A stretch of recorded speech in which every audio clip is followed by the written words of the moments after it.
Close your eyes and imagine mountains in southeastern Turkey, dry sun-scorched land. And in the middle of it, a mound, not a big one, about 15 meters high, like a 5-story building. But under this mound lies something that still takes archaeologists' breath away. This is Göbekli Tepe. Remember, in past videos we already talked about it, about that place where people who didn't yet know farming, had no metal tools, hadn't domesticated a single animal, went and built enormous stone circles. Each circle is made of pillars shaped like the letter T. Some of them are taller than a 2-story house. On them are carved animals: lions, bulls, wild boars, foxes, snakes, spiders, birds, especially many vultures, huge birds that feed on dead flesh. All this was built around 12,000 years ago. And then after more than 1,000 years, people came and buried their sanctuaries.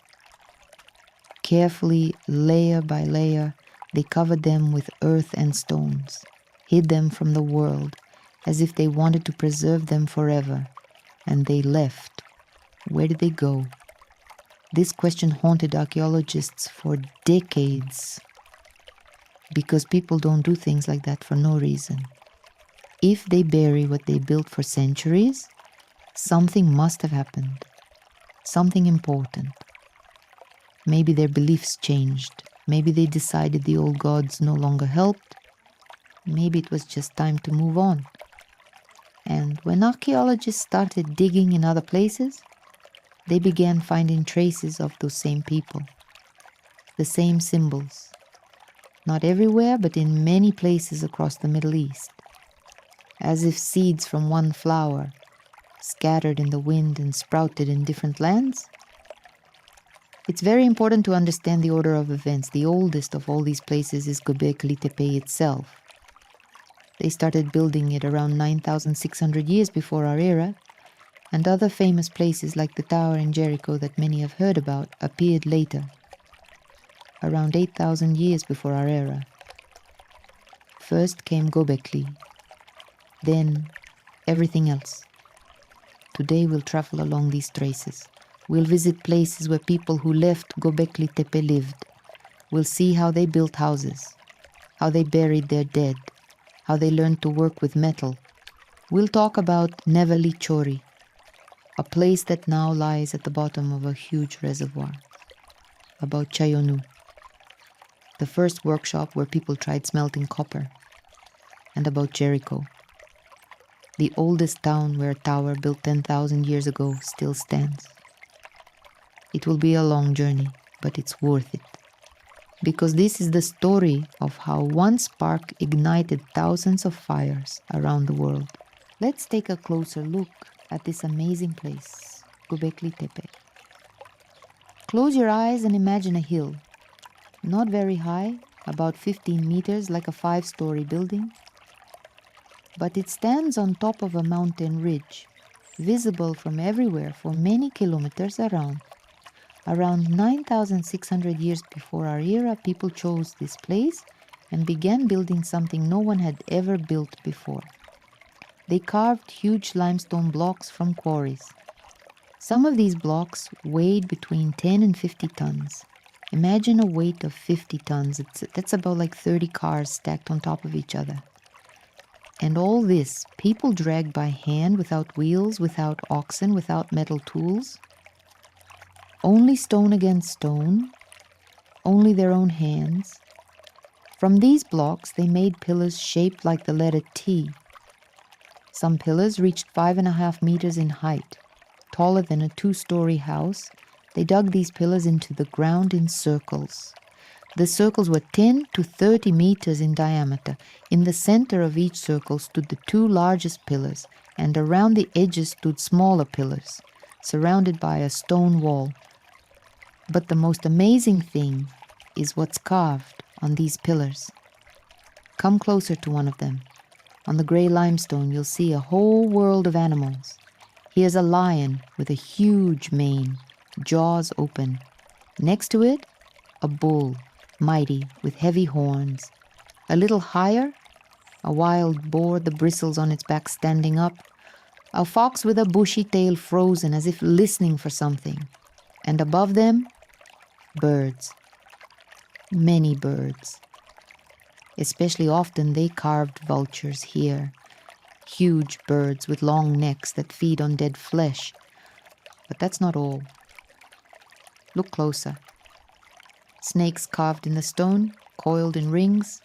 Scorpions with raised tails. Spiders, beetles, even ants. A whole world of crawling, running, flying creatures. And all of them wild. Not a single cow, not a single sheep, not a single goat. Because in those days, people hadn't yet domesticated animals. They were hunters. And these beasts were their life and their death. But the strangest thing is the pillars themselves. Look at their shape. The letter T is not just a geometric figure. On some pillars, you can make out shoulders, arms, fingers. On one pillar, a belt and something like a loincloth are even carved. Archaeologists believe these T-shaped pillars depict people. Not ordinary people, but special ones. Maybe ancestors, maybe gods, maybe spirits. They stand in a circle, huge, stone, faceless, and look inward, toward where rituals might have taken place. One of the most famous pillars was found in so-called enclosure D. On it, a whole scene is carved.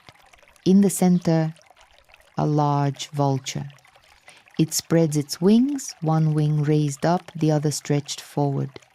Above the tip of its wing hangs some kind of sphere. Maybe the sun, maybe the moon, maybe a head. Next to the vulture, another bird, smaller, like a young vulture or an ibis.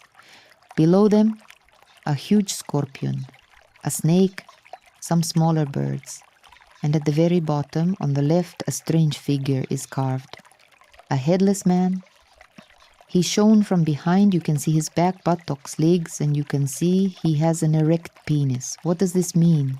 Scientists still argue maybe it's a scene of death and rebirth. Maybe a ritual connected to funerals. Maybe some ancient legend we'll never understand. And at the very top of this same pillar, a row of 3 rectangles is carved. On each rectangle, something like a dome on top. And on the dome sits an animal. Scientists think these might be depictions of the stone circles of Göbekli Tepe themselves. The rectangle is the wall, the dome is the roof.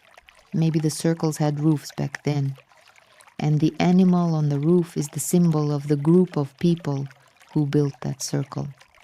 Because in each circle, archaeologists find the same types of animals, but different circles have different ones. In one circle, most carvings are foxes, in another, wild boars, in a third, snakes. Maybe each circle belonged to one clan or tribe. Around the pillars, archaeologists found thousands of bones. These are bones of wild animals, gazelles, deer, wild boars, bulls, various birds. People brought animals here, butchered them, cooked them, and ate them.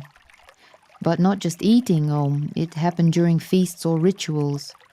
They even found large stone bowls that could hold up to 160 liters of liquid. Maybe they made beer or something else intoxicating in these bowls. And all this happened thousands of years before the first pyramids were built in Egypt. Thousands of years before Stonehenge was erected in England. People who had nothing but stone and bone created with their own hands, a place that still amazes everyone who sees it. Around 8,000 years before our era, they stopped using Göbekli Tepe. And not just stopped, they buried it. Carefully, layer by layer, with earth and stones, as if they wanted to preserve it forever. Hid it from the world and left. Where did they go? That's what we'll discover next. About 30 kilometers from Göbekli Tepe, on the banks of the Euphrates River, there once was another amazing place. It was called Nevalı Çori. Today it no longer exists. It lies at the bottom of a huge reservoir. Imagine a riverbank, the warm, slow water of the Euphrates, green hills all around. And on one of those hills, a settlement where people lived around the same time they were building Göbekli Tepe. Around 9,500 years before our era, houses already stood here. In the 1990s, Turkey built a dam on the Euphrates. The water was going to rise and flood everything around for many kilometers. Archaeologists knew there were ancient sites in this area, and they worked as fast as they could to study them before the water rose. And then, on a mound called Nevalı Çori, they found something incredible. What was underground turned out to be very similar to Göbekli Tepe. The same T-shaped pillars, the same stone circles, the same carvings of animals. Archaeologists found a whole building there, which they called the terrazzo building. The floor in this building was made in a special way. They burned crushed limestone, mixed it with liquid clay, and then polished it to a shine. It became a surface like modern cement, hard, smooth, beautiful. And under this floor, they found dozens of burials. People were buried right in the sanctuary. Imagine, you enter the building, kneel down, and beneath you lie your ancestors. Grandfathers, great-grandfathers, great-great-grandfathers. They're right there. They hear you. Archaeologists found amazing sculptures at Nevalı Çori. One of them is called the bird. It's small, about the size of a palm, sitting on a stone with its wings folded. But it's made so skillfully that you can see every feather, every curve of its neck. Someone 9,000 years before our era sat with a piece of stone and a flint chisel and carved this bird. Why? Maybe it was a tribal totem, maybe an offering to the gods. Maybe they just wanted to leave beauty behind. They also found a human head there, also made of stone, life-size. It has a strange, elongated skull shape, and on the back of the head, a snake is carved. It coils around the head, going downward as if trying to penetrate inside. In one burial, they found a skull covered with plaster. Someone many thousands of years ago took the skull of a dead person and reconstructed their face. They put shells in the eye sockets, made a nose, lips. They made the person look at the world as if alive. This is one of the oldest portraits ever found by archaeologists. Then the water came. In the early 90s, the reservoir was filled and Nevalı Çori went under. Everything they didn't have time to excavate, everything still in the ground, is now tens of meters underwater. We'll never know what else was there. Another place is about 100 kilometers east of Göbekli Tepe near the city of Agani. It's called Çayönü. This settlement existed from around 8,600 to 7,000 years before our era. Excavations at Çayönü began in the 60s and continued for a long time. From the very start, archaeologists realized something was unusual because the houses at Çayönü were different, not like each other at all. In some houses, floors were made of river pebbles, small round stones packed so tightly you couldn't slip a needle between them. Archaeologists call these grill plan floors. They let air flow underneath, keeping the floor dry and preventing rot. In other houses, floors were made of clay fired to redness. In still others, of the same terrazzo as at Nevalı Çori, crushed limestone poured and polished to a shine. And in a fourth type, of large stone slabs laid like parquet. Some of these slabs reached 2 meters in length, 4 different types of floors in one settlement. Why? Maybe people were just trying different ways to build, experimenting, learning, passing knowledge from generation to generation. But the most important find wasn't in the houses, but between them. At Çayönü they found copper, not jewelry, not weapons, tiny pins, awls, bits of wire. They were made from native copper. chunks of metal lying right on the ground. Someone took such a chunk, placed it on a stone, and hammered it with another stone until it became a needle. This was around 9,000 years before our era, long before people learned to smelt ore, long before the Bronze Age. Here at Chayönü, humans first began working with metal. And at Chayönü, they also found the oldest known linen fabric in the world. A piece of cloth wrapped around an antler. Someone 9,000 years ago grew flax, processed it, spun threads, and wove fabric. Imagine this skill, passed from mother to daughter, from grandmother to granddaughter, through thousands of generations.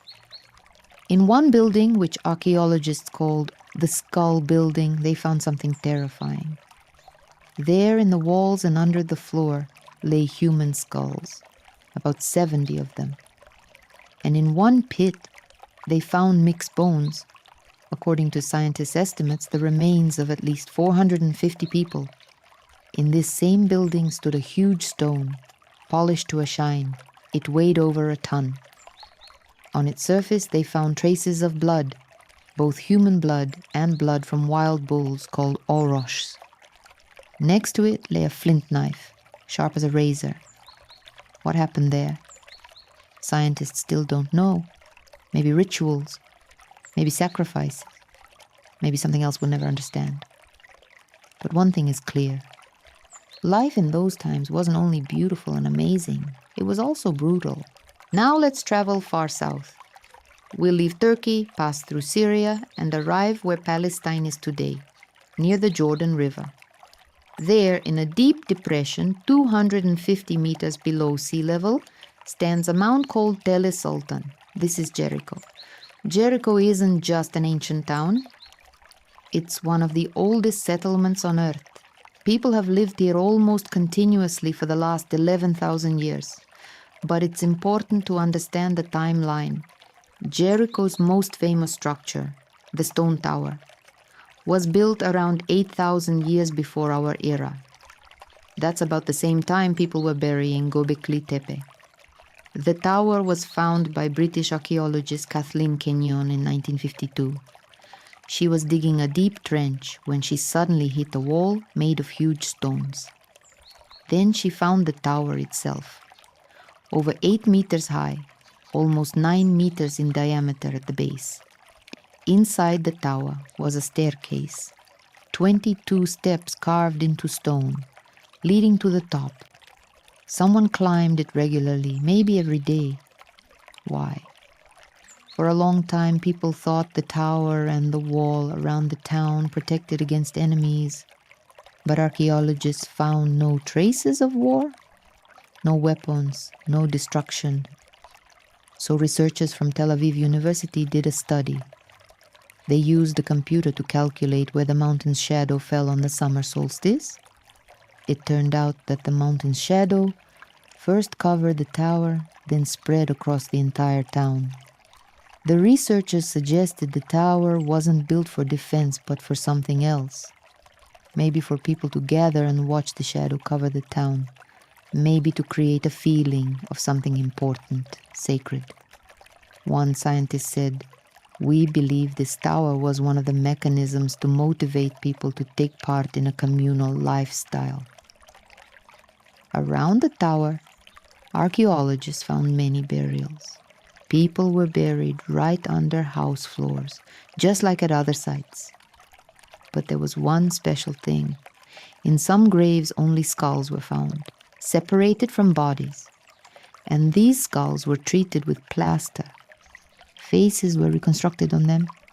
Shells were placed in the eye sockets. Noses and lips were made. Imagine, you enter your family's home.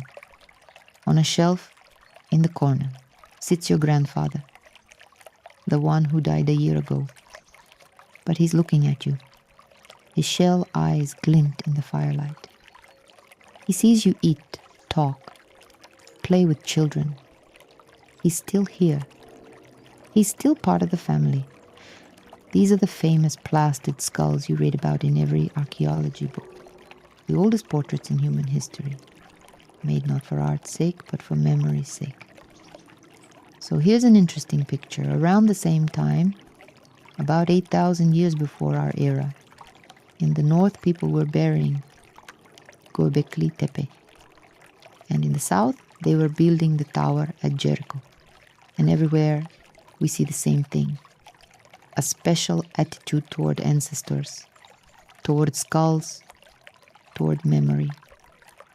People thought about the dead, kept them close, made sure they stayed nearby. Now let's stop and look at everything we've learned from a wider view. Göbekli Tepe, Nevalı Çori, Çayönü, Jericho. These places are separated by hundreds of kilometers. Between the northernmost and the southernmost is more than 1,000 kilometers. People back then had no wheels, no horses, no roads. And yet, there is something common between them, something that connects them with an invisible thread. The first and most important thing is the images. Everywhere we see the same animals, bulls with mighty horns, vultures with long necks and spread wings, foxes, snakes, wild boars, spiders. These animals repeat again and again as if they were drawn from the same pattern. The second thing is how they arrange their homes. Almost everywhere, people are buried right under the house floors. Sometimes whole bodies, sometimes only skulls. And these skulls are often treated, covered with plaster, painted, shells placed in the eye sockets. The dead don't leave. They stay living among the living. The third thing is a special attitude towards stone. People put enormous effort into quarrying stone blocks, moving them, shaping them. They build not just walls from stone, but entire sanctuaries. Stone for them isn't just a material. Something important lives in it. The fourth thing is obsidian, black volcanic glass that cuts better than any knife. At Göbekli Tepe, they found obsidian brought from 200 kilometers away, from the Nemrut volcano area. At Çayönü and Nevalı Çori, also obsidian from far away. People traded, exchanged goods, visited each other, so it turns out that in those times, roughly from the 9th to the 7th millennium before our era, across huge territory from southeastern Turkey to Palestine, there existed a common culture. Scientists call it the pre-pottery Neolithic. But for us, something else matters more. People believed in the same things, feared the same things, hoped for the same things. Göbekli Tepe was apparently the center of this world, the largest, most important sanctuary, a place people came to from all directions. And when it was buried, the faith didn't disappear. It simply spread to other places, like ripples spreading across water when you throw a stone. We see these ripples at Nevalı Çori, at Çayönü, at Jericho, and later we'll see them at Çatalhöyük, which we talked about in past videos. The same bulls, the same vultures, the same skulls under the floor. Only instead of stone circles, ordinary clay houses packed tightly together. The culture didn't die, it just changed. People learned to live differently, but the memory of the old gods, the old rituals, stayed with them. Remember in the last video we talked about Çatalhöyük, about that amazing place in central Turkey where people lived in houses with no doors, entered through the roof, and buried their dead under the floor. Now that we know about Göbekli Tepe and its traces, Çatalhöyük reveals itself to us from a different angle. Çatalhöyük appeared later. Its oldest layers date to around 7,400 years before our era. That's almost 2,000 years after Göbekli Tepe was buried. But when archaeologists began excavating Çatalhöyük, they saw familiar images. On house walls, the same bulls, huge, painted in red with horns pointing forward. And not just painted, real bull skulls were set into the walls so only the horns stuck out. Sometimes they were painted, sometimes something else was modeled next to them. On other walls, vultures, the same birds as at Göbekli Tepe. They spread their wings over headless people. Scenes of death, parting, transition to another world, just like there in the north, but now painted on the walls of clay houses. Under the floors, burials, hundreds of skeletons arranged in fetal position, knees tucked to chest, and in some graves, only skulls, separated from bodies, covered with ochre, red paint. Sometimes they were reburied when the house was rebuilt. And figurines, fat women with large bellies, sagging breasts, wrinkled faces. Not young mothers, but old women, grandmothers, ancestresses. They too were buried under the floor like real dead people. At Çatalhöyük there are no stone circles, no T-shaped pillars. People learned to make houses from clay and built them packed tightly together, leaving no space between walls.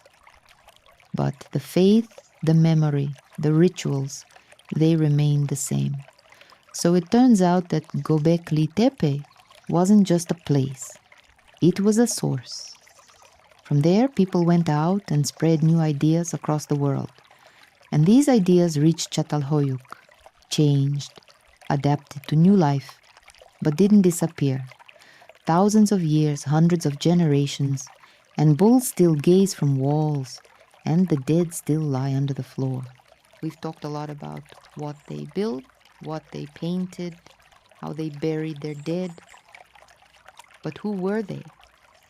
What was their everyday life like? What did they eat? What did they wear? What did they talk about in the evenings by the hearth?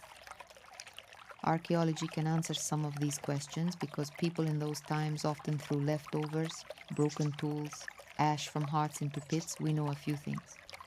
They ate meat, lots of meat. At Göbekli Tepe, thousands of bones from wild animals were found. Gazelles, deer, wild boars, bulls, various birds. But not just meat. They gathered wild grains. The ancestors of future wheat and barley grew everywhere back then. They ground grain on stone slabs, baked flatbreads on hot rocks. At Chayönü in later layers they found real wheat, the kind people began to deliberately grow. Agriculture was just beginning. People tried planting seeds, tending sprouts, harvesting crops. It was slow, difficult, but this was how farming began. They wore clothes made from animal skins. But not only that.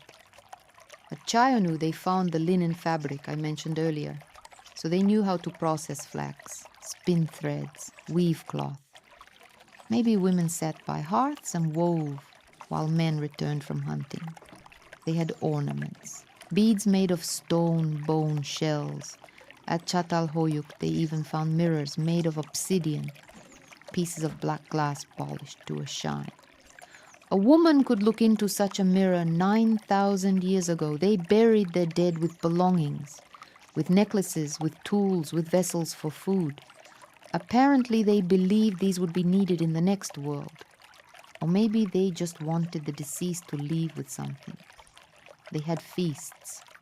The huge stone bowls at Göbekli Tepe could hold over 160 liters of liquid. Maybe they brewed beer from grains. Maybe they made something else. People gathered together, ate, drank, sang, danced. Remembered ancestors, asked the gods for good fortune. These weren't just ancient people from a textbook. They were living people with their joys and sorrows, their love and their pain, just like us. We've traced the path from Göbekli Tepe to Nevalı Çori to Çayönü to Jericho to Çatalhöyük. But this isn't the end. People kept moving, spreading out, seeking new lands. Around 6,000 years before our era, a new phase begins. People from Anatolia, the same territory where Çatalhöyük lies, start moving into Europe. They cross the sea in boats, land on the shores of Greece, move further north and west. They bring with them wheat and barley seeds. They bring sheep and goats, which they've already domesticated. They bring their beliefs, their rituals, their ways of burying the dead. Thousands of years later, megaliths will appear all across Europe. Huge stone structures like Stonehenge. Scientists still argue whether they're connected to Göbekli Tepe. Maybe the memory of those ancient stone circles was passed down through generations until it took new forms. And in the east, in Mesopotamia, between the Tigris and Euphrates rivers, the first true cities begin to rise. Uruk, Ur, Lagash. There will be kings and priests, taxes and laws, wars and diplomacy. Their writing will be invented so that nothing is forgotten. That will be a completely different story. The story of the first civilizations. And we'll tell it next time. For now, let's stop and think. All these people, the builders of Göbekli Tepe, the inhabitants of Çayönü, the townspeople of Jericho, they lived thousands of years ago. No names remain from them, no faces except those molded in plaster on skulls. But they left us the most important thing. They showed that people can live together, can build common homes, can remember their ancestors. Maybe that's what makes us human. Now let's travel southwest. We'll leave the Middle East and move to Africa. There, on the banks of the Great Nile River, something important was also happening during those same times. Today, when we talk about ancient Egypt, we immediately imagine pyramids, pharaohs, sphinxes, but all that appeared much later. Thousands of years before the first pyramids, when they were just starting to build the stone circles at Göbekli Tepe, very different people lived in the Nile Valley. They didn't build tombs, didn't worship gods with animal heads. They just tried to survive. Around 10 to 9,000 years before our era, the climate in North Africa was completely different from today. The Sahara wasn't a desert. Grasses and bushes grew there. Giraffes and elephants roamed. Rivers flowed. People lived in these savannas, hunted animals, gathered wild grains. But gradually the climate changed. It got drier. The Sahara began turning into a desert, and people had to move to where water still remained. They came down into the Nile Valley, the only place where the river gave life. The first farming settlements appeared here around the 6th to 5th millennium, before our era. This is much later than Göbekli Tepe. But for Egypt's history, this was the very beginning. One such settlement was found by archaeologists at a place called Merimde. It's about 60 kilometers northwest of Cairo, where the Nile spreads into branches forming the delta. Imagine this place. A huge village, almost 20 hectares in area. Thousands of people lived there, according to scientists' estimates, between 5 and 16,000. For its time, this was a real city. The houses at Merimde were built in different ways. At first, they were just reed huts, like cone-shaped shelters. They reinforced them with a central pole and coated them with clay. Later, people learned to make bricks from clay and straw, the same mud bricks still used in Egypt today. These huts were no longer placed randomly, but arranged in order, considering wind direction to keep the houses cooler.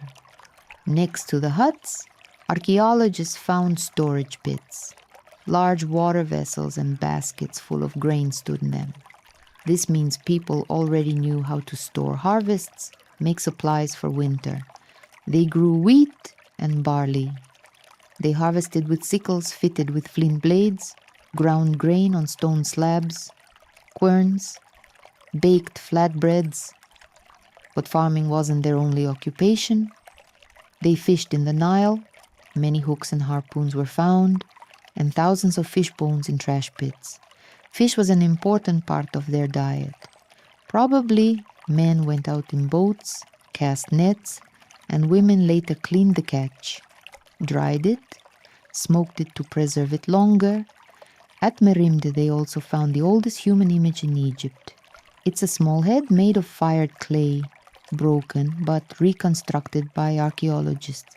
Someone, 7,000 years ago, took a piece of clay, shaped a face with eyes, nose, mouth, and fired it.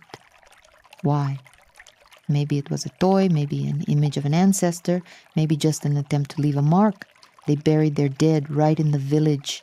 Near the houses, skeletons lie in a crouched position, knees tucked to chest, like sleeping.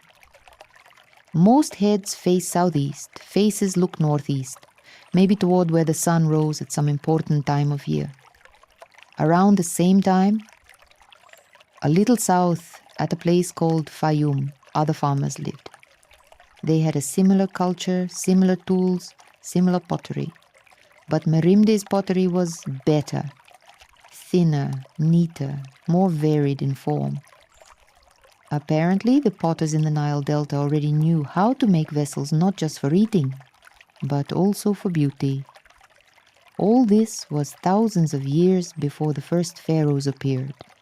People lived, raised children, sowed grain, caught fish, shaped pots.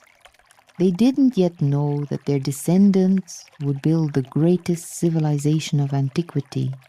They just did their thing. They lived. South of the delta, where the Nile flows through a narrow valley squeezed between cliffs, settlements also appeared. Some of the earliest were found by archaeologists at places called Fayum and Badari. Fayum isn't just a spot on the Nile's bank. It's a huge depression where floodwaters once entered, forming a large lake. Today it's called Lake Karun. Thousands of years ago, the shores of this lake were covered with reeds, fish swam in the water, animals roamed along the banks. People settled here because everything for life was here. At Fayum, archaeologists found traces of a very ancient culture. They call it Fayum. This is around the 5th millennium before our era. People lived in small settlements, built light huts, maybe from reeds or skins. Almost nothing remains of the houses, just post holes and hearths. But many grain storage pits were found. These were large baskets coated with clay dug into the ground. In such baskets, they stored wheat and barley, dry, cool, mice couldn't reach. This means harvests were already large enough to make supplies for many months ahead. They also found querns, heavy stone slabs for grinding grain into flour. Women knelt down, took a round stone in their hands, and spent hours moving it across the slab, turning hard grains into soft flour. Hard work, monotonous. Probably they sang songs or told children stories during this time. Fayum pottery was simple, without special decoration. But even then potters could make vessels of different shapes, for water, for food, for storage. They shaped them by hand, fired them in open fires. Further south in Middle Egypt, there's a place called Badari. People lived there around the same time, late 5th, early 4th millennium before our era. And they made amazing things. Badari pottery was already art. The finest vessels had walls so thin that archaeologists call them eggshell ware. Imagine a bowl you could crush with your fingers if you pressed just a little too hard. Yet it was fired, hard, beautiful. Such thin walls couldn't be made earlier or later. Even thousands of years later, during Egypt's golden age, this pottery was never surpassed. The Badarians didn't just make pots. They made ornaments from shells, bone, stone. Bracelets, beads, pendants were found. In one burial lay a woman. On her arms, more than 20 bracelets, made of ivory, shells, stone. Apparently, she was an important person in her tribe.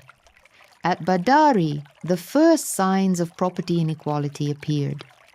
Some were buried with rich gifts, ornaments, vessels, figurines. Others just in a pit, with nothing. So society was already beginning to divide into rich and poor. But most interesting, the Badarians already knew copper. They didn't smelt it, no. They just found pieces of native copper and hammered them with stone, making beads or tiny awls. Metal was just entering their lives. All these people at Merimde, at Fayum, at Badari, lived around the same time as Çatalhöyük, as Jericho.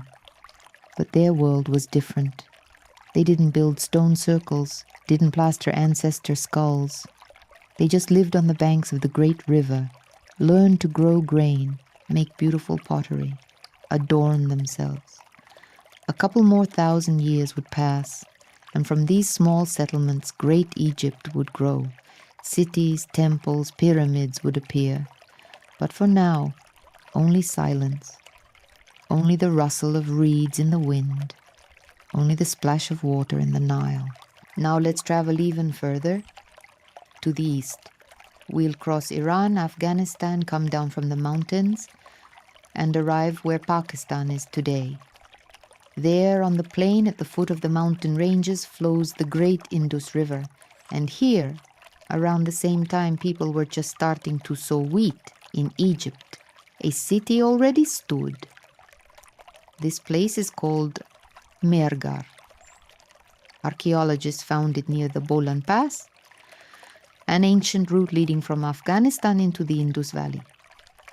When they started digging, they realized people lived here for a very long time. Almost 5,000 years, from the 7th millennium before our era to the middle of the 3rd.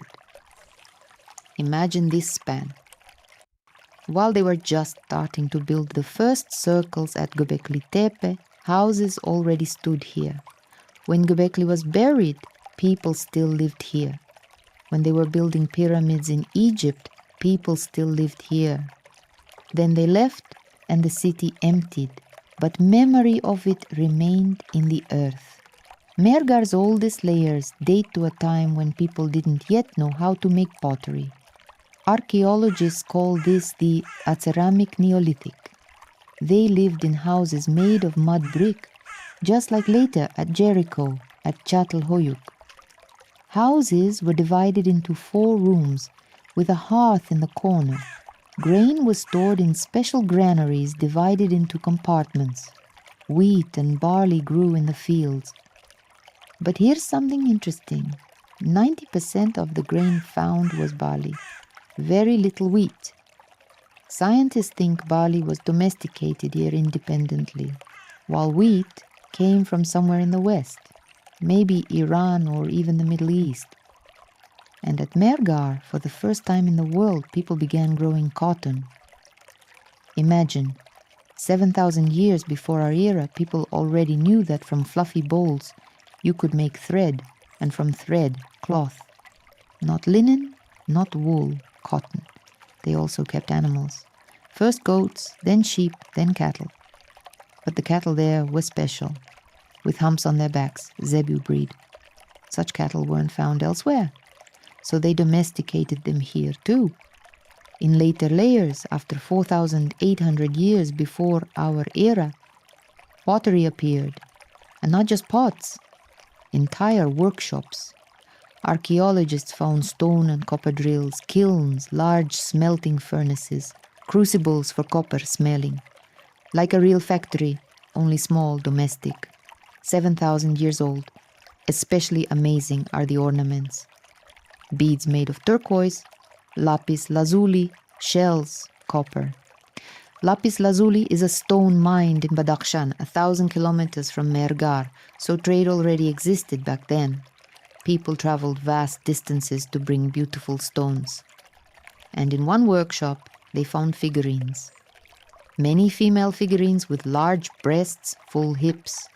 They were covered with red ochre, hair painted black, necklaces yellow. Archaeologists call them Neolithic Venuses. Maybe they were mother goddesses, maybe just images of women who were respected and remembered. But the most incredible discovery at Mehrgarh was teeth. At Mehrgarh, in the oldest burials, archaeologists found something strange. When they began studying the skulls, they noticed tiny, neat holes in the teeth. Someone, sometime, had drilled them. Not one tooth, not 2. 11 teeth in 9 different people. At first, they thought it was decoration. Some peoples today still file their teeth insert stones, make patterns. But they looked closer and realized, no, this wasn't decoration. This was treatment. The teeth showed traces of decay. Back then they called it the tooth worm because people thought worms ate teeth from inside. And someone took a thin drill, maybe flint, maybe copper, and carefully, slowly drilled out the diseased part. Clean even, like a modern dentist. This was 7,500 to 9,000 years ago, the oldest traces of dentistry in human history. Imagine this scene. The village of Mehrgarh, morning. The sun just rising over the mountains. A woman sits at the entrance to a house holding something in her mouth. Next to her, another woman, older with very steady hands. In her hands, a thin stone drill, maybe with a wooden handle.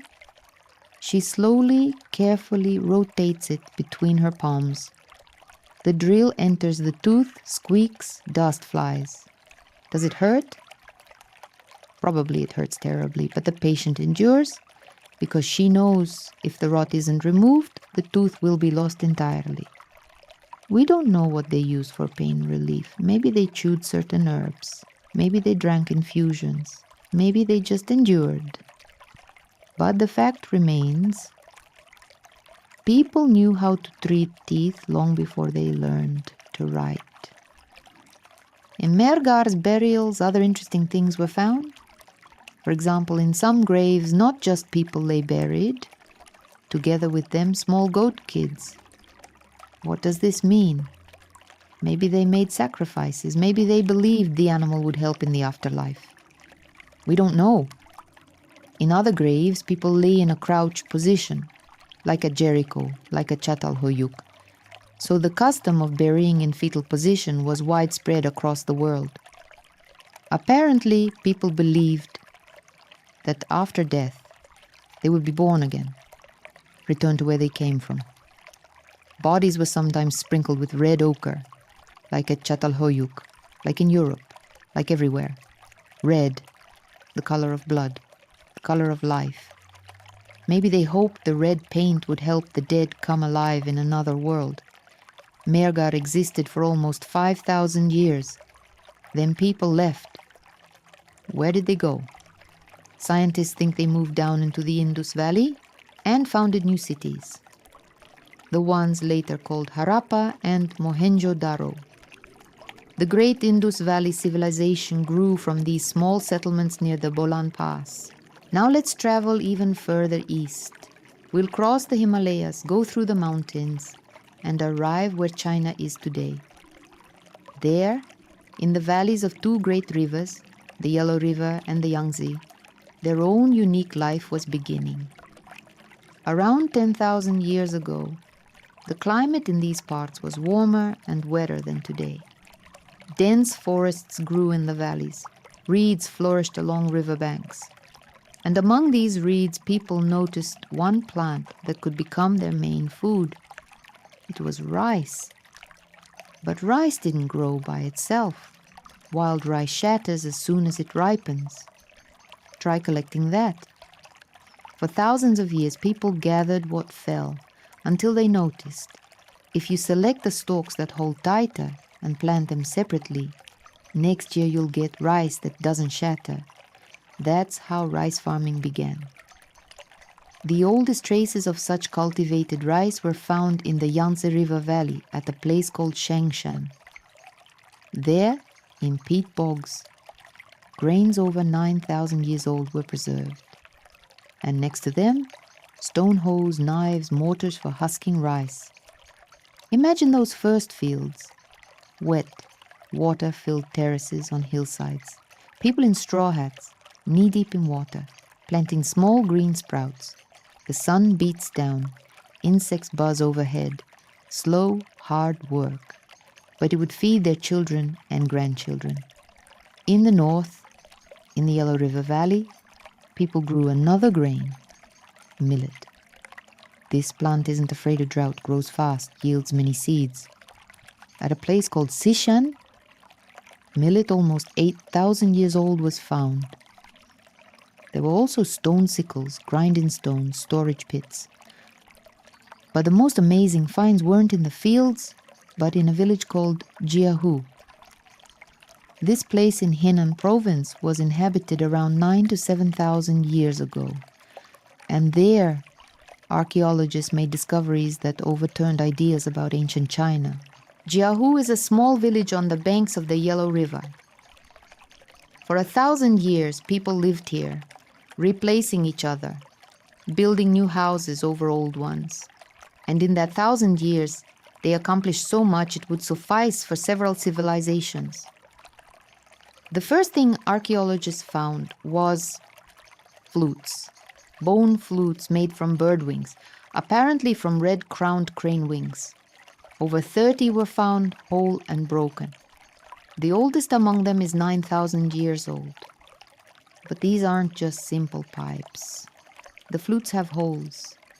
5, 6, 7, 8 holes. Scientists tested them. You can play them. And not just play, but produce sounds that form a scale. The same 7-note scale that forms the basis of all Western music. Imagine this.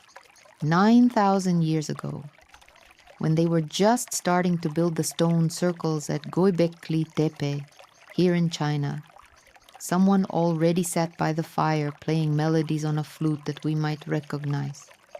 Maybe in the evening after work, people gathered together, someone blew into a flute, someone clapped hands, someone danced. The second thing found at Jiahu was traces of the world's oldest alcohol. On clay vessels 9,000 years old, a residue was preserved. Chemical analysis showed it was a mixture of rice, honey, and some fruits resembling hawthorn. All this fermented, creating a drink. Part beer, part wine, part mead. People at Jiahu brewed it, drank it at celebrations, maybe offered it to ancestral spirits. Intoxication helped them detach from everyday life, feel connected to something greater. And the third thing, signs. On turtle shells found in burials, symbols are carved. They look like letters, like hieroglyphs. There are 11 of them, and some repeat.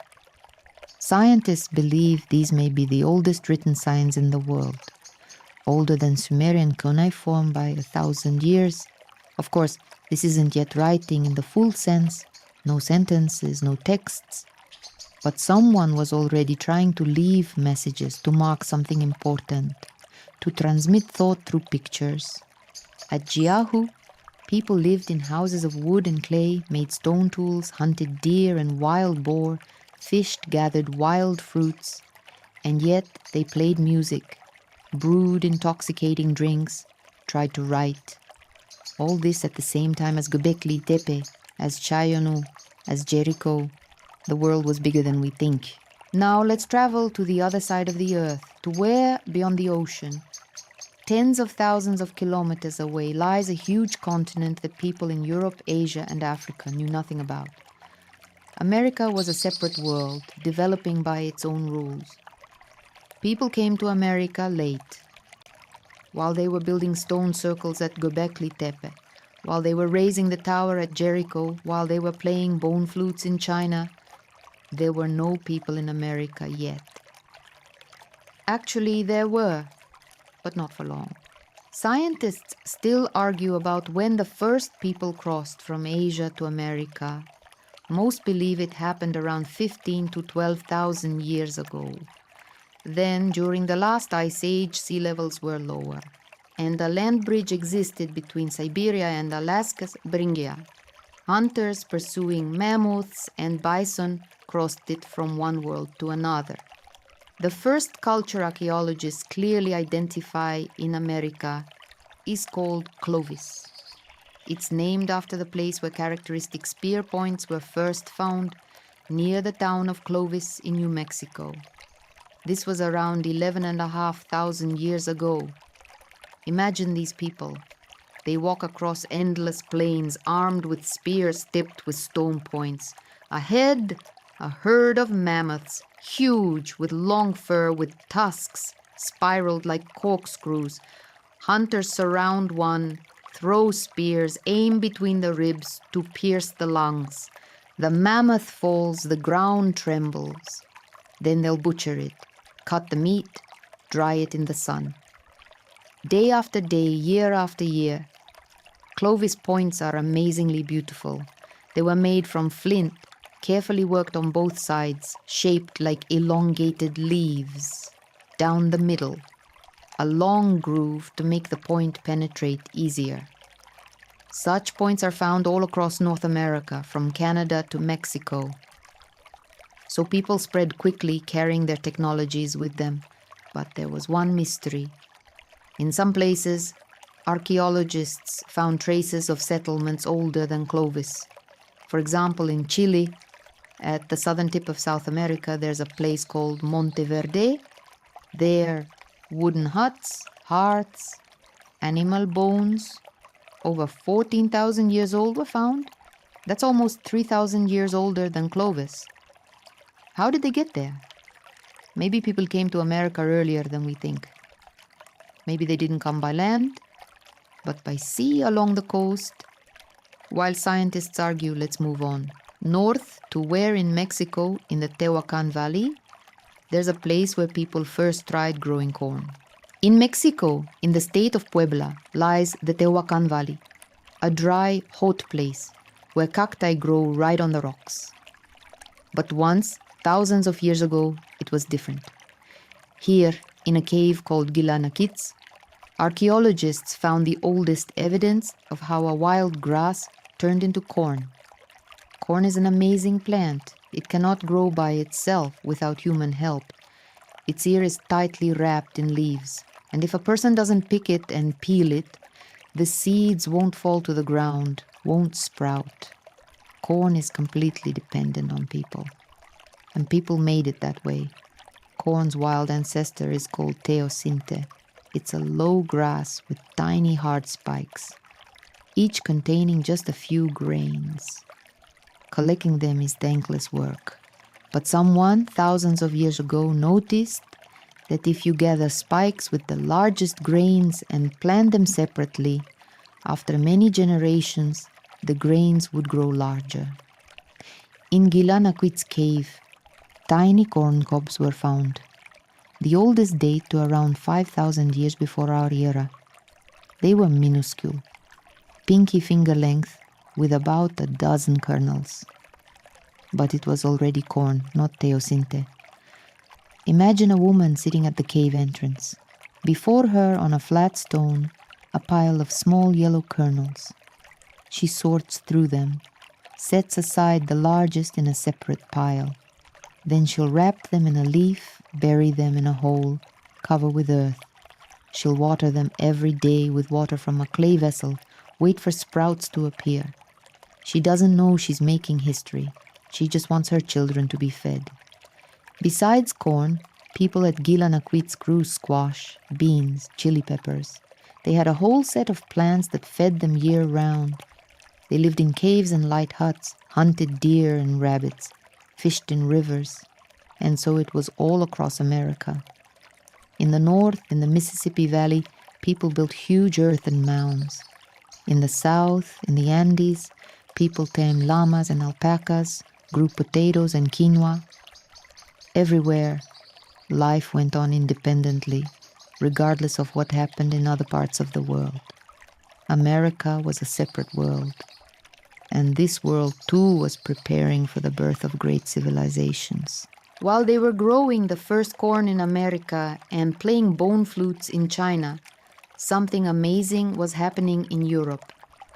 Thousands of years after Göbekli Tepe was buried, people again began building enormous structures from stone. All along the Atlantic coast, from Portugal to Sweden, from Ireland to Malta, megaliths rise. That's what scientists call large stones set vertically or arranged in structures. The most famous are menhirs. These are just single standing stones, sometimes huge, up to 10 meters high. Someone quarried them, dragged them for many kilometers, and dug them into the ground. Why? Maybe they were markers, maybe places of worship. maybe just signs that people lived here. Then there are dolmens, stone tables. These are several vertical stones with a huge slab placed on top. It's like a stone house. Inside, burials are often found. People were buried in these stone tombs, sometimes alone, sometimes in groups. And there are cromlechs, circles of stones. The most famous is Stonehenge in England. It was built over a long time, in several stages, starting around 3,000 years before our era. Huge stones, some weighing up to 40 tons, were brought from hundreds of kilometers away, and they were placed so that on the summer solstice, the sun rose exactly over the main stone. Scientists still argue whether European megaliths are connected to Göbekli Tepe. Maybe the memory of those ancient stone circles was passed down through generations for thousands of years. Maybe people who left Anatolia for Europe brought this tradition with them. Or maybe it's just coincidence. People in different places independently thought of setting stones in circles. But one thing is clear, the idea of building with huge stones, spending incredible effort, creating places for rituals and burials. This idea lived in people for a very long time. From Göbekli Tepe to Stonehenge, almost 7,000 years passed, but stone circles were still being built. Now let's return to the Middle East. There, between the Tigris and Euphrates rivers, in modern Iraq, around 6,000 years before our era, the first real settlements begin to appear. Not villages, not towns, cities. One of the earliest places is Eridu.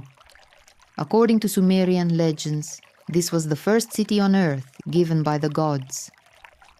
Archaeologists found there remains of temples built one above another. The oldest temple dates to around 5,400 years before our era. It's a small sanctuary, just a few meters across. But it was built of mud brick, with an altar and offering table. Near the temple, people lived. In their houses, clay pots, stone tools, grinding stones are found.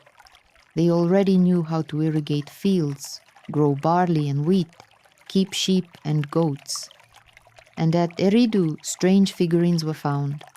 Small clay statues of people with painted faces and huge eyes. Maybe they're images of worshippers, maybe ancestral spirits, maybe just dolls. Another important place is Uruk. Later it would become one of the greatest cities of Sumer. But in those times, it was just a large village where several thousand people lived. Even then, they began building monumental structures from mud brick. Walls were decorated with mosaics of colored clay cones. Patterns of diamonds and triangles appeared. At Uruk, the first traces of writing were found.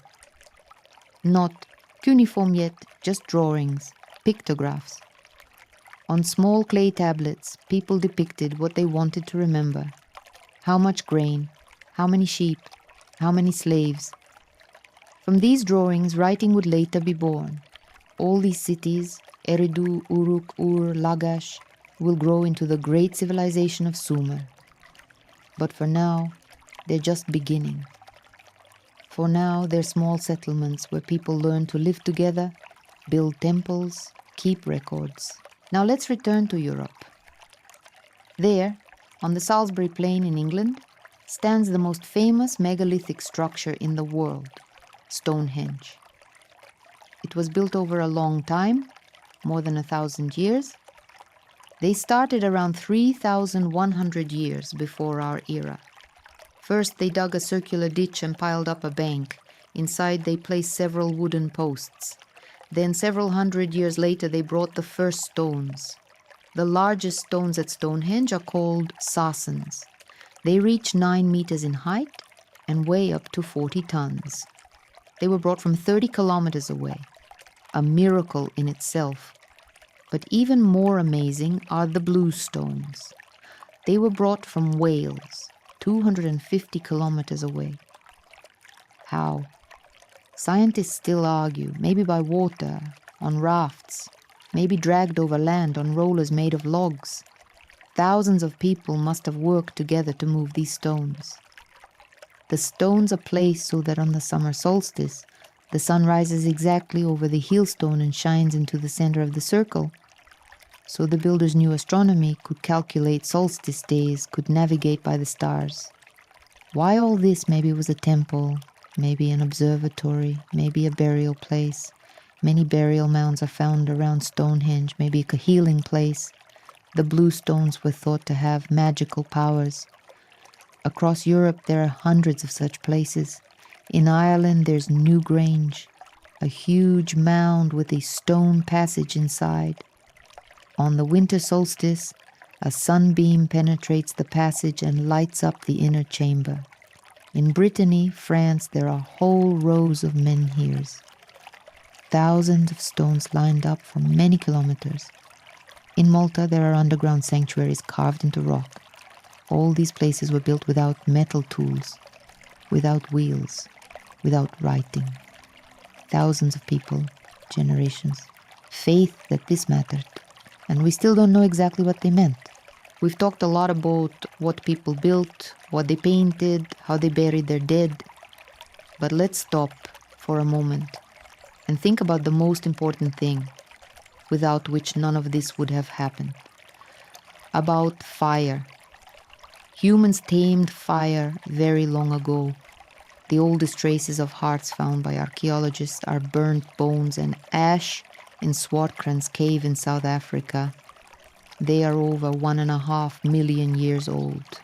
But back then, people didn't yet know how to make fire themselves. They just picked up branches after forest fires and tried to keep the fire going as long as possible. The real taming of fire happened later. Around 400,000 years ago, people learned to make fire themselves, by friction or by striking sparks from stone. And from that moment, everything changed. Imagine an evening in an ancient village. The sun has set, it's dark and cold. People gather around a fire. Women place pieces of meat wrapped in leaves into the embers. Men sharpen spears. Children sit pressed against their mothers, listening to the wood crackle. Firelight dances on faces, driving away darkness and beasts. Fire warmed. This allowed people to live where without fire they would have frozen to death. Fire lit. Evening ceased to be a time of fear, became a time of communication. Fire protected. No predator would enter a cave with a burning fire at its entrance. But most importantly, fire allowed cooking. Raw meat is hard to chew, hard to digest. The body spends enormous energy processing it. But boiled or roasted meat is absorbed easier and faster. People who began eating cooked food got more energy while spending less on chewing and digestion. This extra energy went into brain development.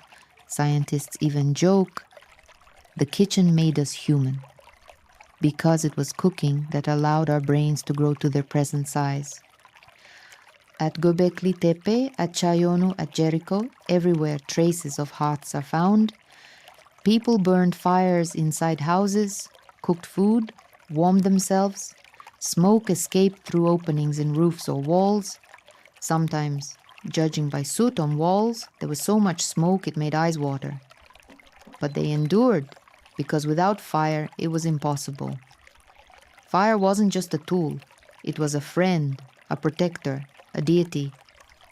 Many people still have rituals connected to fire, myths about how humans stole it from the gods. We remember this on some deep level, without even realizing it. We tamed fire, then came the animal's turn. Humans' first friend was the dog. Scientists argue about exactly when this happened. Some say 50,000 years ago, others say 15. But one thing is clear, dogs came to people themselves. Bolder wolves started approaching campsites to scavenge food scraps. People noticed that wolves warned of danger by barking, so they began feeding the friendliest ones. Thus wolves turned into dogs. At Göbekli Tepe, there are no dogs yet, All animals there are wild. But at Chayönü, in later layers, domestic dog bones are found. They already differ from wolves. Shorter snouts, smaller teeth. Dogs live next to people, eat what people eat, sometimes are even buried with their owners. Next, goats and sheep. They were domesticated in the Middle East around 11,000 years ago. Wild goats lived in the mountains. People hunted them. Then they noticed, if you catch a kid and raise it near your home, it becomes tame, providing milk and meat when needed. At Çayönü and Nevalı Çori, many young goat and sheep bones are found. This means they weren't just killed in hunting, but kept in pens and slaughtered as needed. Then, pigs. Wild boars are terrifying beasts with tusks capable of ripping open a person's belly. But they too were tamed. At Çayönü, in one house, a boar jaw was found that clearly differed from wild ones. Teeth were smaller, jaw shorter. Someone kept this boar in captivity and it was changing. And finally, cattle. The largest, most dangerous of all. The wild Aurochs was huge, almost 2 meters tall at the shoulder, with long, sharp horns. Hunting it was considered a feat. At Göbekli Tepe, bull images are everywhere. They were sacred animals.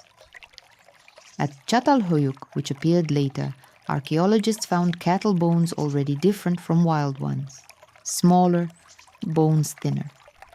So people had begun domesticating them, kept them in pens, fed them, bred them. Gradually, the Aurochs turned into the ordinary cow. Imagine this moment. A human approaches a wild bull not with a spear, but with a bundle of hay. The bull looks at him with red eyes, shakes its head. The human extends the hay. The bull sniffs, snorts, then chews. And from that instant, they are no longer enemies. They are together. We're used to having dishes, plates, cups, pots, jars. We don't think about where they came from. But once there were no dishes at all. The most ancient people ate directly from the ground or from stones. They drank liquids from cupped hands or hollowed-out gourds. They roasted meat on coals, but had nothing to cook stew in. Then someone figured out, if you take clay, mix it with water, shape a bowl and put it in fire, the clay becomes hard as stone. And it doesn't let water through. The first pottery appeared in different places almost simultaneously, around 16,000 years ago. But it was crude, thick-walled, poorly fired. The real breakthrough came later, when people learned to fire clay at high temperatures in special kilns. At Çayönü and Nevalı Çori, there's almost no pottery yet. People there use stone vessels, hollowing them out for hours, days. It was hard work. But at Çatalhöyük, pottery already exists. Simple, undecorated, but abundant. So people had learned to make pots quickly and in large quantities. At Jericho, the oldest clay figurine was found, a small woman with full figure. It's over 9,000 years old. Someone just took a piece of clay, shaped it with fingers, and threw it in the fire. Maybe it was a toy, maybe a goddess, maybe just a desire to leave a mark. Imagine a woman sitting at her house entrance. Before her, a lump of clay. She kneads it, adds water, works it like dough.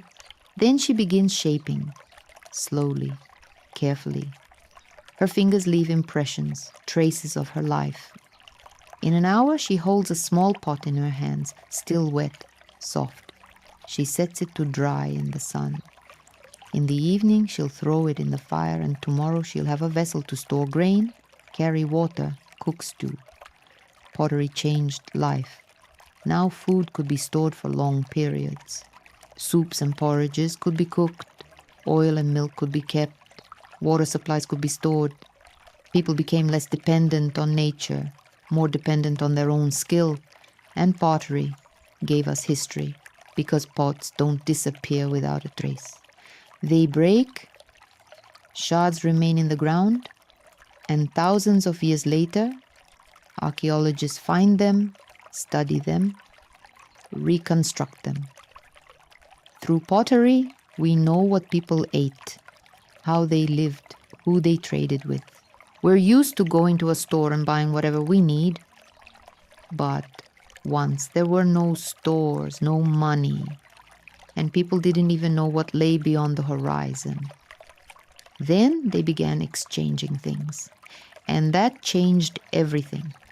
The very first commodity people carried hundreds of kilometers was obsidian, black volcanic glass that cuts better than any knife. An obsidian flake can be sharper than a modern scalpel. Stone Age people valued it like gold.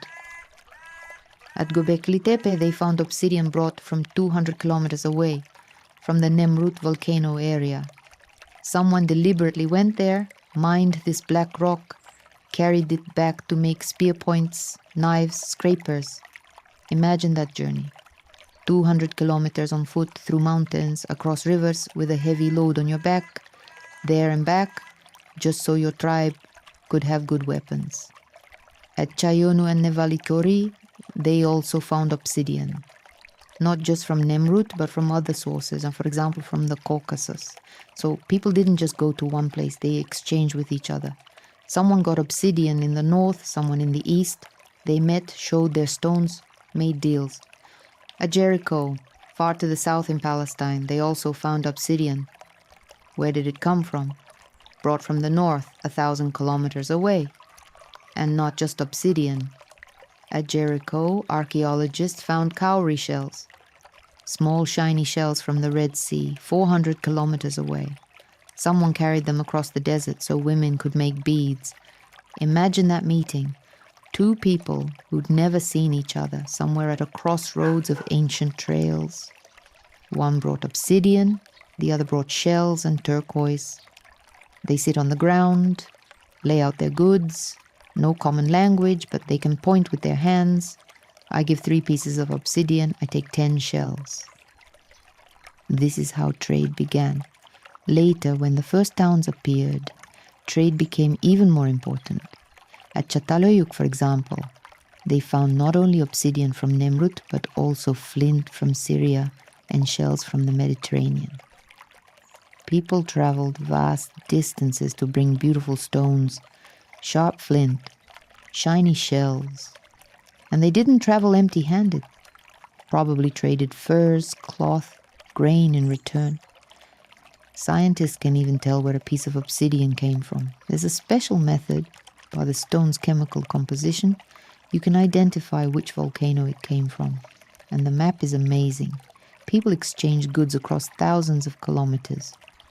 From the Caucasus to Sinai, from the Red Sea to the Mediterranean. So through these small deals, people learned about other tribes, other lands. Rumors, news, stories traveled along with stones and shells. The world grew larger, but at the same time, closer. We've already talked about the skulls found at Jericho, covered with plaster, with shells in the eye sockets. At Çatalhöyük, they also found skulls separated from bodies, sometimes painted with ochre. This isn't random. It's a whole world of beliefs that united people across thousands of kilometers. Scientists call this the ancestor cult, a very simple and very ancient idea. The dead don't really leave. They stay nearby, help the living, watch over them. You just have to bury them properly, treat them properly. In the most ancient settlements, at Göbekli Tepe, at Nevalı Çori, at Çayönü, people were buried right on the house floors. Imagine, you wake up in the morning, put your feet on the clay floor, and beneath you lie your grandfather, your grandmother, your great-grandparents. They're there in the earth, but they're nearby. They hear you walk, hear you talk, hear you argue with your wife. They're still part of the family even after death. At Çayönü, in the so-called skull building, they found remains of several hundred people. Skulls were separated from bodies and stacked separately. Some showed traces of fire. Maybe they were smoked to preserve them. Nearby stood a huge polished stone with traces of blood. What happened there? Maybe some rituals. Maybe funeral feasts. Maybe sacrifices. We don't know for sure. At Çatalhöyük, archaeologists found houses with dozens of skeletons under the floors, whole cemeteries under one room. And each time they buried someone new, they carefully moved the old bones aside to make space. They didn't throw them away, didn't take them out. They stayed in the house. Then figurines appeared. At Çatalhöyük, hundreds were found. Fat women with large bellies, sagging breasts, wrinkled faces. Not young mothers, but old women, grandmothers. They too were buried under the floor like real dead people. Maybe these were images of deceased women who for some reason couldn't be properly buried. Maybe this was how they preserved the memory of those who'd passed. All this tells us one thing. People very early began thinking about what happens after death. They believed life doesn't end, that ancestral spirits could influence the living, and they tried to appease these spirits, keep them close, make them allies. This isn't science, not religion as we understand it. It's something more ancient, more primal. Fear of death and hope that it's not the end. From ancestor worship, it was just one step to worshipping gods, or maybe many steps. But at some point, people began thinking that the world was governed not only by ancestral spirits, but also by other forces.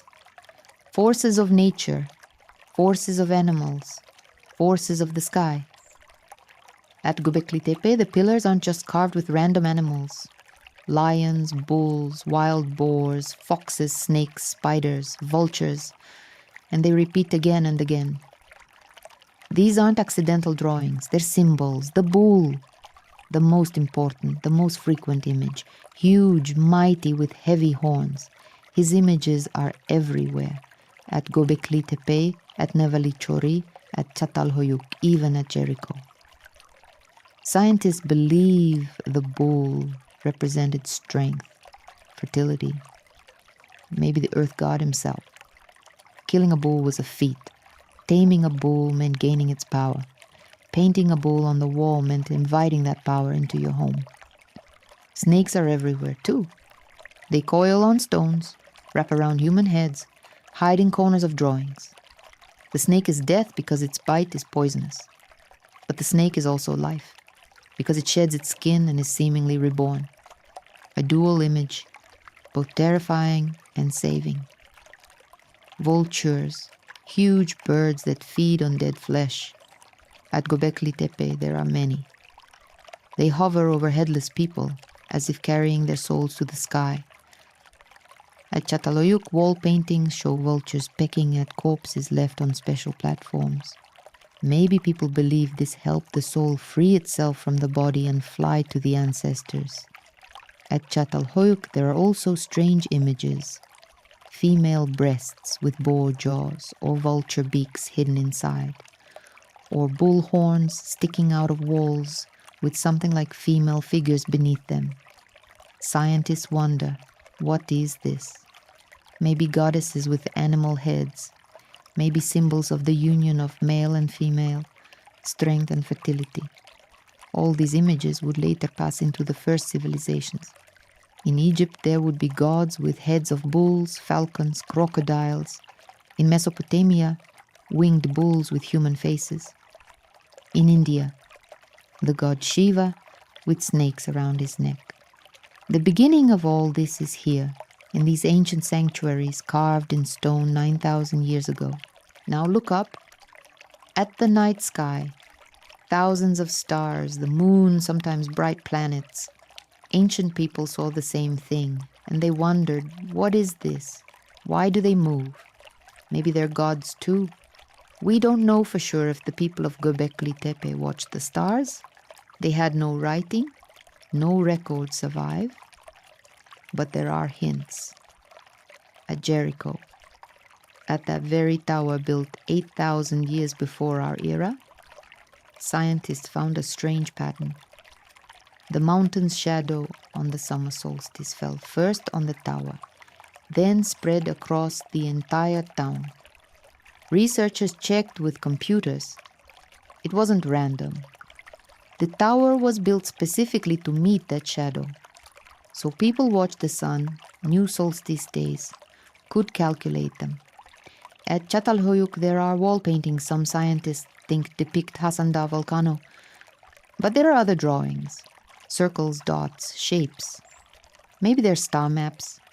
Maybe they marked constellations. In later civilizations, in Sumer, in Egypt, people definitely knew how to watch the sky. They knew when the sun would return to the same point, knew when the Nile would flood, knew when to sow grain. All this knowledge began here, in the Neolithic, when someone first noticed that a stick's shadow changed through the year. Imagine an ancient person sitting at a cave entrance. They stuck a stick in the ground and watched its shadow. Long shadow means low sun. Short shadow means high sun. 6 months later, they notice. The shadow is the same again. So a year has passed. This is how astronomy began. We don't know if they prayed to the stars, but we know they watched them. And that changes a lot. We've traveled huge journey. From Göbekli Tepe in southeastern Turkey to Çayönü, from Jericho to Çatalhöyük, from the Nile Valley to the Indus Valley, from China to America. Now let's stop and look at all this simultaneously. What was happening in different parts of the world at the same time? Around 10 to 9,000 years before our era. This was when they were just beginning to build the first stone circles at Göbekli Tepe. At the same time, at Jericho, round houses already stood, people buried their dead under floors and were beginning to raise the famous tower. At Çayönü and Nevalı Çori there were no settlements yet. They would appear later. In the Nile Valley, people still wandered, gathering wild grains, hunting animals in the savannas that then stretched where the desert is now. In China, in the Yangtze Valley, people were already beginning to try growing rice. In America, the first hunters had just crossed the Bering Land Bridge and were beginning to explore a new continent. Around 8,000 years before our era, a time of great change. Göbekli Tepe is buried, and its builders scatter in different directions. Nevalı Çori and Çayönü experience their heyday. They build houses with amazing floors, smelt the first copper, create stone sculptures. Jericho has already stood for 1,000 years. Its tower rises above the plain, and under house floors lie skulls with plaster faces. In the Nile Valley, the first permanent settlements appear. People move down to the river because the Sahara is beginning to dry out. In the Indus Valley at Mehrgarh, they already grow barley and cotton, drill teeth, and make lapis lazuli beads. In China, at Jiahu, they play bone flutes and brew rice wine. In America, mammoth hunters spread across the continent, leaving their beautiful spear points everywhere. Around 6,500 years before our era, the time when Çatalhöyük reaches its peak. Thousands of people live in houses without doors, entering through the roof. On the walls, bulls and vultures. Under the floors, hundreds of burials. In the Nile Valley at Merimde and Fayum, they build reed and mud huts, grow wheat and barley, make the first clay pots. In Mesopotamia, between the Tigris and Euphrates, the first settlements are just appearing. Those from which the great cities of Sumer would later grow. In the Indus Valley, Mehrgarh continues its life. They already know how to smelt copper, make fine pottery, trade with distant lands. In China, the Jiahu culture disappears, but others replace it. Yangshuo Hemudu, where people continue growing rice, making painted pottery, building houses on stilts. In America, mammoths go extinct. Hunters switch to bison and deer, begin trying to grow squash and peppers. All these events happen simultaneously. While in one place people buried temples, in another they built towers. While in one place they played flutes, in another they drilled teeth. The world was huge and diverse, but everywhere people solved the same problems. How to feed themselves, how to protect themselves from cold and beasts, how to bury the dead, how to get along with each other. And everywhere they arrived at similar solutions. Not because anyone learned from anyone else. They usually didn't even know of each other's existence. But because humans remain humans everywhere. We've traveled a huge distance, tens of thousands of kilometers in 10,000 years. We've seen how people built the first temples, learned to grow grain, tamed animals, buried their dead, watched the stars. What have we learned? First, humans remain humans everywhere. At Göbekli Tepe, at Jericho, at Çayönü, at Mehrgarh, at Jiahu, at Gila Naquitz, everywhere. People solved the same problems. How to survive, how to feed children, how to protect against enemies, how to bury the dead, how to explain the inexplicable. And the solutions were surprisingly similar. Second, development is uneven.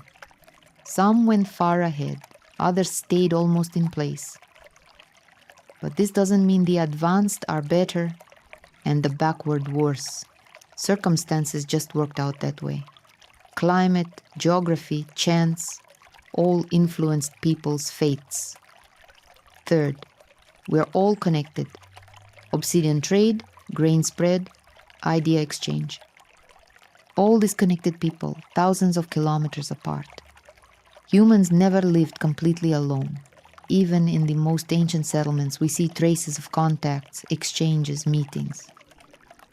Fourth, the dead don't leave. Ancestor cult, burials under floors, skulls with plaster faces. All this shows that people always remembered those who came before. They didn't disappear without trace. They remained in memory, in rituals, in house walls. Fifth, we are the result of this path. Each of us carries a piece of those ancient people, their fears, their hopes, their inventions. The wheat we eat is the result of thousands of years of selection. The dog sleeping at our feet, Louis, descended from the wolf that once approached a fire. The house we live in is a distant relative of those round reed and clay huts. We don't remember their names, we don't know their faces, but they are our family. The most ancient, the largest, the most important. We've come a long way. From the first stone circles of Göbekli Tepe to the streetless city of Çatalhöyük, from the Nile Valley to the Indus Valley, from Chinese flutes to American corn. But this is only the beginning. Around 5,000 years before our era, in Mesopotamia, where the Tigris and Euphrates rivers flow, the first true cities begin to rise. Not villages, not towns, but cities, with thousands of inhabitants, with temples, with royal palaces. Uruk, Ur, Lagash, Nippur. These names take the breath away of anyone even slightly familiar with history. There the first kings who considered themselves gods will appear. There writing will be invented to record laws and legends. There the world's first epic will be written about Gilgamesh, king of Uruk, who sought immortality. That will be a different story. The story of civilization. There will be no equality there. Rich and poor, kings and slaves, priests and craftsmen will appear. Taxes, wars, diplomacy will appear. The first empires will appear. But all this grew from what we've talked about, from those small settlements where people first tried living together, from those sanctuaries where they first met the gods, from those burials where they first left the dead among the living. Göbekli Tepe, Nevalı Çori, Çayönü, Jericho, Çatalhöyük, Merimde, Mehrgarh, Jiahu, All were steps. Without them, there would be no Uruk. Without them, there would be no Egypt. Without them, there would be no us. Here we are at the end of this long journey. We began with a question. Where did the builders of Göbekli Tepe go? And it turned out they went everywhere. To Nevalı Çori and Çayönü, to Jericho and Çatalhöyük, to the Nile Valley and the Indus Valley, to China and even, perhaps, to America. Not literally, of course. Not the same people. But their ideas, their images, their faith scattered across the world like seeds, and everywhere they fell, something new sprouted.